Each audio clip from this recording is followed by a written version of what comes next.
Hello, everyone, and welcome back to the third installment of our special series on early childhood development here on the Education Insights podcast.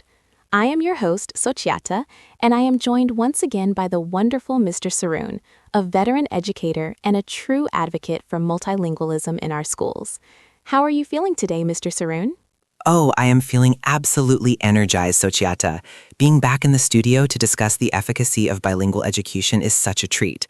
This isn't just a policy discussion for me. It's about watching the light bulbs go off in a child's head when they realize they can navigate two different worlds. It is truly magical. It really is.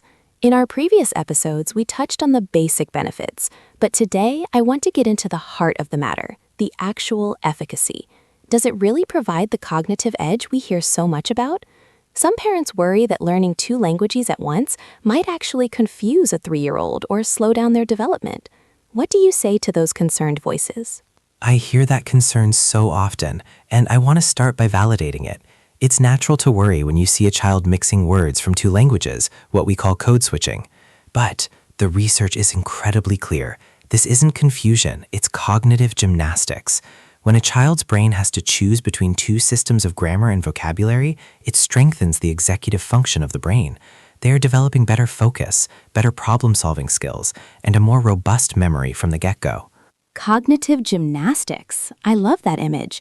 It's like their little brains are doing a full-body workout every time they speak.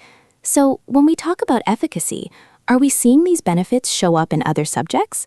Like, does a bilingual child perform better in math or creative arts? Precisely. Because the brain becomes more flexible, we see these children excelling in what we call divergent thinking. They're able to see multiple solutions to a single problem.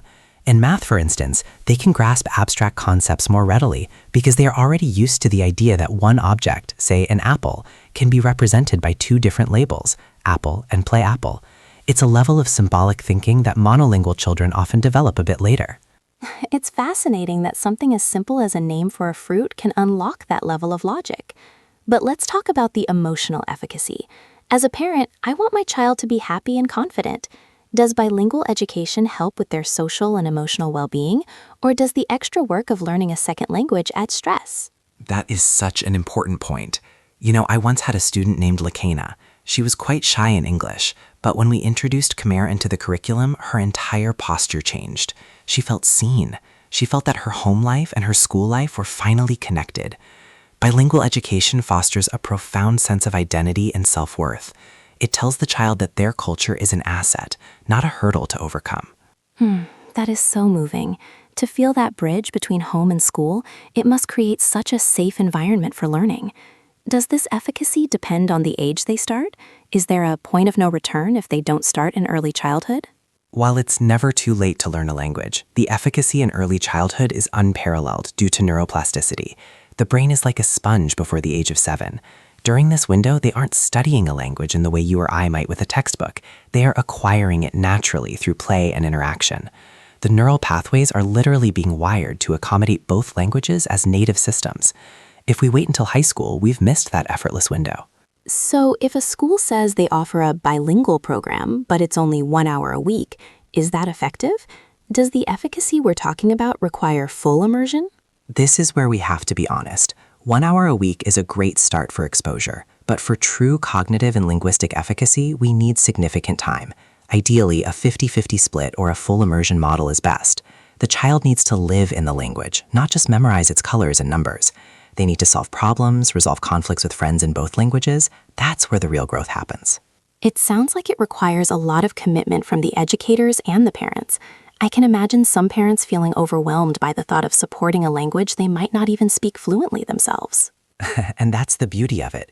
Parents don't need to be perfect. They just need to be supportive. Even if a parent only speaks one language at home, as long as they show value and curiosity toward the second language their child is learning at school, the efficacy remains high.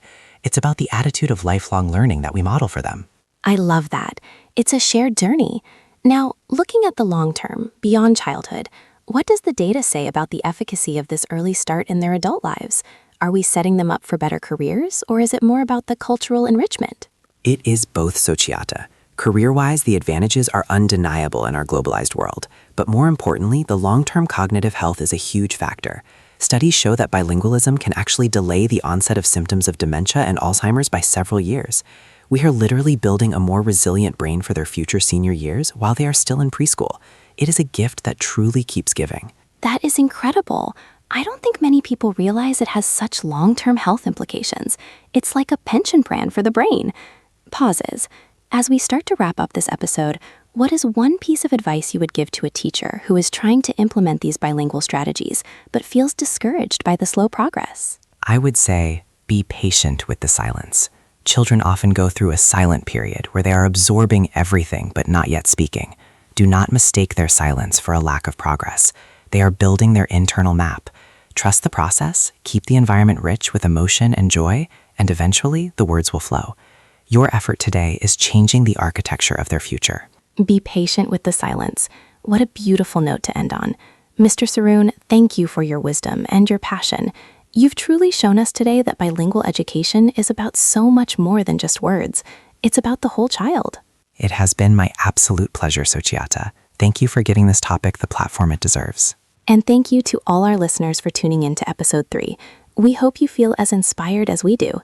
Join us next time for episode 4, where we'll talk about the practical tools you can use at home to support your little linguists. Until then, keep learning, keep growing, and keep listening.